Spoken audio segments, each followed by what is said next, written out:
Thank you, Talwarji, for this time. We'd like to know since which year you have been associated with the institute. It was in 1954, October, when I joined the Ministry of Education. At that time, the official assignment given to me was subjects of physical education and yoga, implementation of the central program. And yoga being a part of my assignment, the Swami came into contact with us. Because we had a central was the Board of Physical Education and Recreation. Swamiji was a member of that board and a yoga expert. So he used to come to the ministry to attend meetings. This is how I came into contact with Swamiji, and then through Swamiji with the institute. Do you recollect the first time that you met Swamiji, and what were your impressions of that meeting and of Swamiji? Well, the first time when I met Swamiji, he came straight away to my seat. I was in a very unique position, and he sat down before me. I saw a very simple person, noble, and his face was full of nobility, peace, and that is of real yogi. And that is how the very first, I can call it love at first sight.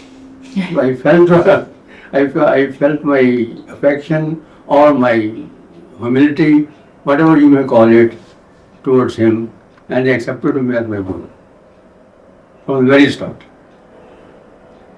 When I hear that, I think the younger generation, if I may dare say so, we are almost deprived of knowing him personally. Could you tell us something more about his personality?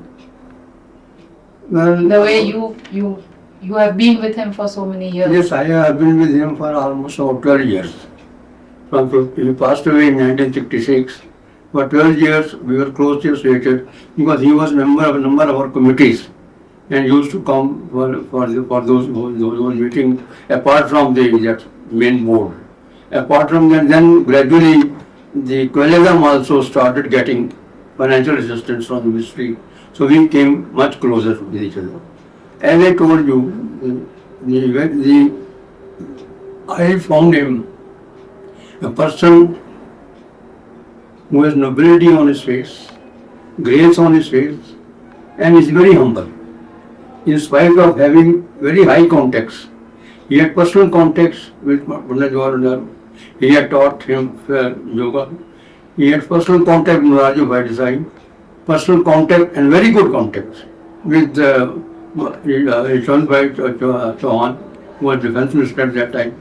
But in spite of all that, he never boasted of those relationships. If he had any job to attend to, any work for himself or for the institute, he would straight away come to me. He never said like, I know so and so person, I know so and so person.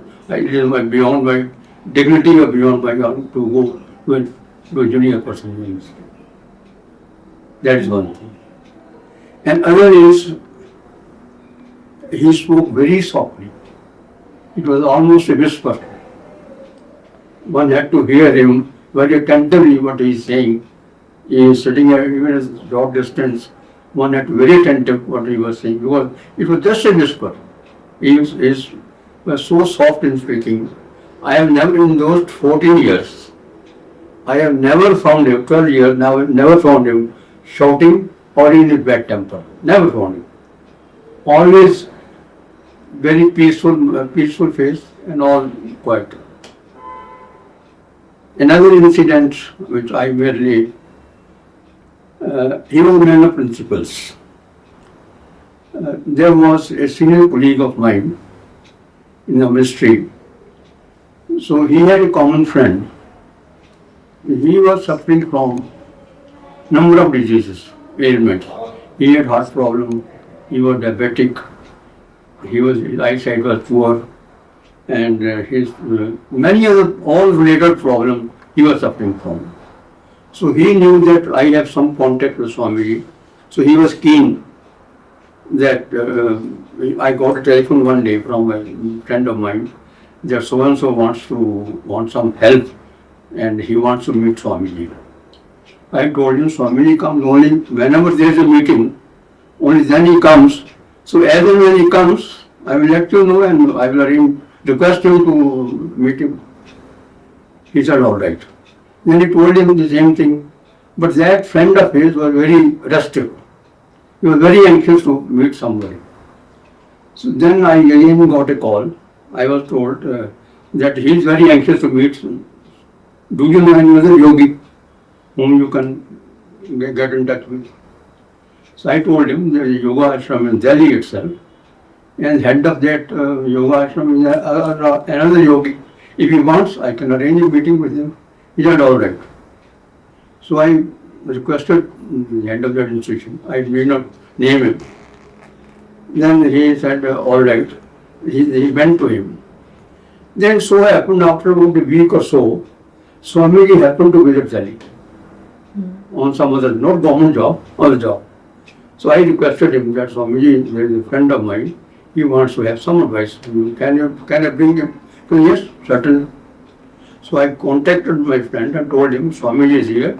If that friend of yours is anxious, so we can take him. He said yes, we can. So Swamiji was staying in hotel. I took him along with me and we went there. By that time we already met the other yogi. Then he related all his, I have this problem, my heart problem, I am diabetic, my eyesight is very weak, I have back pain, all ailments which he had, he related to Swami. Swami kept listening to him very attentively. Then he said, can you see your medical reports? Have you got any medical tests, some medical reports which I can see? Because no, I don't have anything. But if they are very old. Swami said, I'm sorry, because that is my principle, that is my way of handling yoga. Unless I see the medical history of the person, I cannot prescribe any yoga treatment or even tell whether yoga can help you or not. He said, well, Swamiji, I had met the other Swamiji and he told me he didn't ask for any medical report. And he said, you come along from tomorrow, join my class and everything will be all right. Swamiji laughed and said, well, that is his method, but my method remains the same. My approach is scientific. Unless I have the medical reports, I'm sorry, I can't help. If next time I come and show you reports, I will certainly advise you to what extent yoga can help you. Then she felt somewhat disappointed, but he was about to leave. But just he was when leaving, he said, Swamiji, one more question. And he said, yes. He said, Swamiji, I have heard that with yoga, we can remove our specs. And Swamiji laughed, a hearty laugh. He said, sir, if yoga could help removing specs, I would have been the first person to remove my specs. Because he was also using specs. That shows that he was a man of principle. Because he was my friend and he could make a dispensation, all right, I can suggest something. No, unless I see your medical reports, I am sorry, I don't know. This is one of the important personal traits. Next. When did you first come to Kaivalyadhama, Lonavala, your first visit? Kaivalyadhama, unfortunately, I didn't come during the time of Swamiji. I came after Swamiji had passed away. Because by that time, the ministry had come closer to Kaivalyadhama, because we had started giving substantial financial assistance to the Kaivalyadhama. And in that context, I enlisted Swamiji. I don't remember the exact year, but it must be after 1966, because Swamiji passed away 66, must be around 70s. In 70s. Your reminiscences about Swami Digambar ji? Yes, Digambar ji was, I can say, he was a true disciple of Swami Kuvalyananda. and he carried out his mission with total sincerity and devotion. I found him another replica of Swamiji. Could you tell us something about Kaivalyadhama over the years and how you have been associated with Kaivalyadhama then and now over the years? Over the years, when I first came to Kaivalyadhama, I still remember there were no Pakka roads, no street lighting, and we had very few buildings. The old building came subsequently, the college building, and then library extension, then staff quarters, then the boys' hostel, and the Pakka roads. All those buildings came subsequently, because we had adopted a system that just to help the institution on the right and to guide it on the right path, we had made a provision by a matter of policy in the ministry, and there was a provision in our rules also that such institutions who receive substantial financial assistance from the government of India, their working should be reviewed after every 5 years. So from that angle, what we did was we started the process of setting up a review committee after every 5 years. Those committees, whenever they visited, they would assess the working of the Samiti and the achievements made by it in the context of the financial assistance received from the central government as well as state government, because we used to have representative of state government also with us. And then in the light of that, another assignment given to the committee was, besides assessing the work being done, it was also to recommend a projection of development work in the next 5 years. So that way 4 or 5 committees have come, and that has helped Kaivalyadhama also and the government of India also to plan the development program in a plan. Our pattern of financial assistance to begin was, we just used to give ad hoc grant. All right, we give you so much grant. There was no percentage and no grant. Subsequently, gradually, and on the basis of the committee's recommendations, we made a provision where we will give you grants on cover the deficit basis. That is 80% of deficit. Initially, we covered 80%. Then we said, cover the deficit full, but taking into account the Samiti's income and expenditure, the net deficit will be covered by the government of India through grants. And what we further did was that 80% of that deficit, covered deficit, would be met by central government and 20% by the state government. Okay. And then the further pattern was, because there was the state government didn't have any provision for giving financial assistance to colleges of yoga. So we made a sort of distinction that so far as college is concerned, we will sanction 100% covered deficit. That came from central government for its maintenance expenditure. And for capital expenditure, development expenditure, our pattern was 75% from the center and 25% from the Samiti. Samiti was to raise its own resources. That pattern continued, I think, till 1985. After that, there were some changes in that pattern. Could you tell us something about your association with O.P. Tiwari ji? Yes, of course. We have been very intimate. I don't say we are friends, but I can say we are like brothers. He has accepted me as his elder brother, and that is how he has all along treated me. Not only Tiwari ji, but I would say his entire family, they are my family.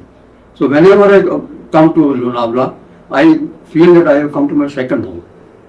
Kaivalyadhama is my second home. I always say, tell all my relatives and friends that Kaivalyadhama is my second home. Whenever I go there, I don't go as a visitor or a guest.